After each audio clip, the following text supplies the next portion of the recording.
Hi, sweet ones. This is Grandma Kitty.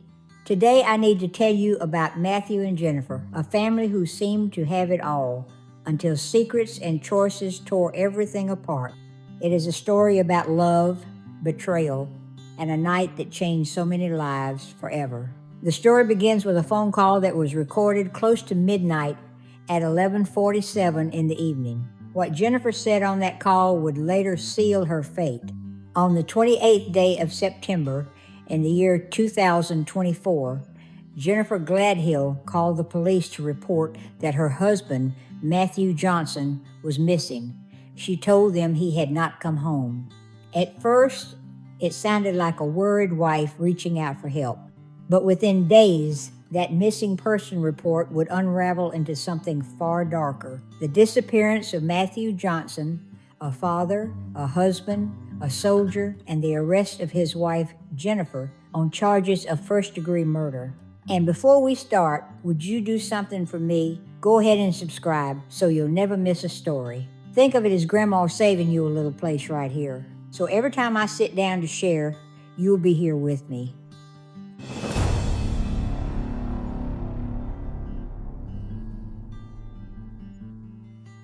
Neighbors and friends who once shared meals in their home could not believe it. One recalled sitting at their table breaking bread with Jennifer and Matthew, never imagining that Jennifer herself could be tied to his death. It was shocking, frankly, one person said. From the outside, they looked like the perfect couple. Matthew was 51 years old, a respected Green Beret with the Utah National Guard's 19th Special Forces Group. He had served his country with honor for over a decade. Those who worked with him described him as brilliant, steady, and someone who always had answers. Jennifer was 42 years old, a mother of three, often described by friends as gentle and kind, a quiet homebody.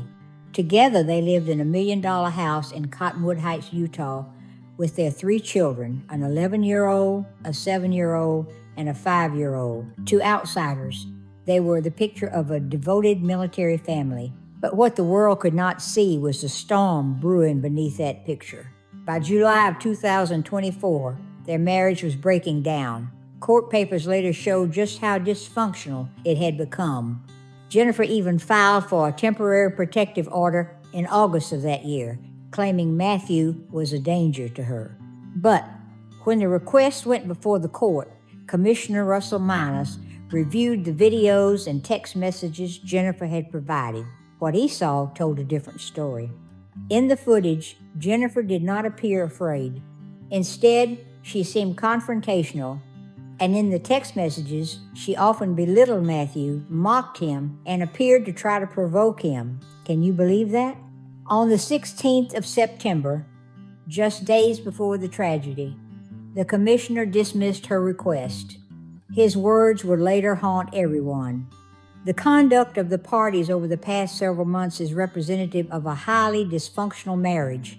An action for divorce should have been filed long before reaching this point. What he did not know was that Jennifer had already chosen a darker path, a path that meant divorce would never be needed.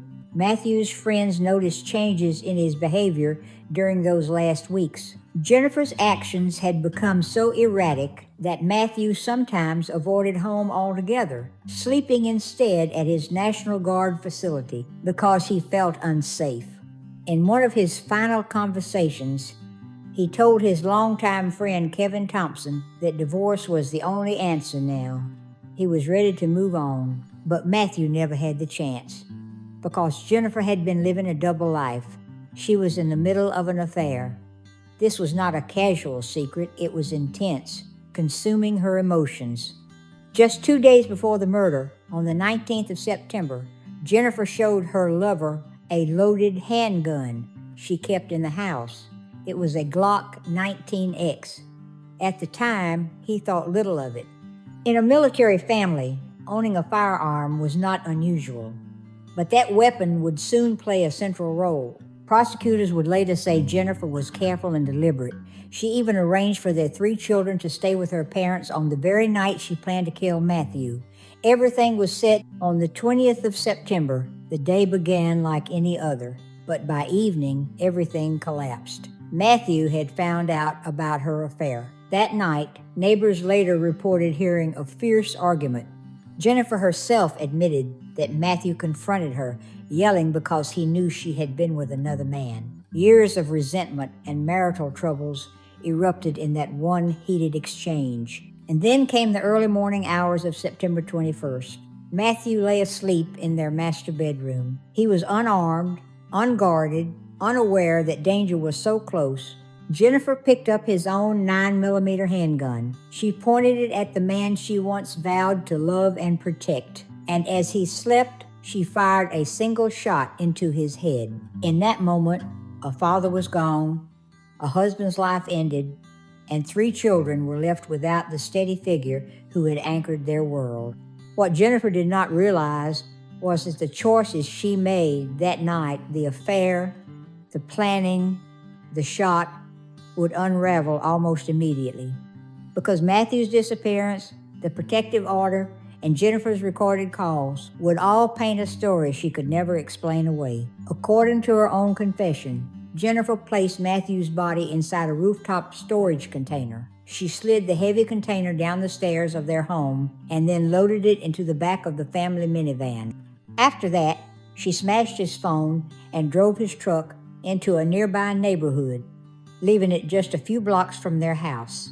Then, in what investigators would later describe as a methodical cover-up, Jennifer drove north with her husband's body. She buried him in a shallow grave at a location that, to this very day, has never been found. When she returned home, Jennifer began cleaning with precision. She scrubbed the walls with bleach, worked over the bedroom carpet with cleaning supplies, and even ordered a brand new mattress to replace the blood-soaked one where Matthew had died. That mattress arrived only 2 days later, but despite her careful planning, Jennifer was about to make the biggest mistake of all. On the night of September 22nd, just before midnight, Jennifer went to her lover's house. There, she confessed everything. She told him how she had killed Matthew, how she had hidden his body, and how she had tried to erase all traces of the crime inside the house. During the conversation, the man noticed she had bruises on her arms. When he asked what had caused them, Jennifer calmly explained that the marks came from burying her husband and scrubbing away the evidence. Her lover was horrified. The woman he thought he knew was admitting with a casual tone to killing the father of her children. He realized then that he could no longer keep her secret. Shaken by her words, he decided to record their next phone call. During that conversation, when he admitted he was frightened by what she had said, Jennifer gave a response that sent chills down his spine. "Wow, if you think I could even hurt a fly," she said. Like he's not a person. He was not a person anymore. He was not Matt. The coldness in her voice was unmistakable. She had stripped her husband of his humanity, convincing herself his life no longer mattered. But she went further still. When her lover asked how she would feel if the situation were reversed, Jennifer replied, "Not if I deserved it." She even bragged about how in past lives she believed she had been like the Queen of Hearts, saying, "Off with their heads." She spoke of rounding up people she considered worthless, placing them on an island, or killing them outright to make the world better. Jennifer begged her lover not to see her as a monster, asking him to remember who she was before she confessed. The irony was sharp. She wanted mercy after admitting to murdering her husband while he slept. What made her confession even more damning was the timing. These conversations took place before Matthew was officially reported missing. Jennifer was already speaking of him in the past tense, as if he had never existed, while the outside world still believed he was alive. It took 6 days after that confession for Jennifer to finally call the police. She told them that Matthew had said he would be away for a week and had asked her not to contact him. But the story was falling apart. The Utah National Guard had already begun searching for Matthew after he failed to appear for duty on September 23rd. Her lover, now terrified and determined, had been gathering evidence quietly. He saved screenshots of their text messages and recorded their phone conversations. On October 2nd, he finally contacted the police with everything he had. The evidence was overwhelming. When investigators searched the Johnson-Gledhill home on September 28th, what they discovered told a story very different from Jennifer's. In the master bedroom, they uncovered a large stain of dried blood beneath the bed, soaking into the carpet. Blood was also found on the wooden slats of the bed frame. The entire room carried the sharp smell of bleach, and investigators spotted reddish-brown stains on the walls, the blinds, and the bed frame. Most telling of all, the mattress in the room was brand new.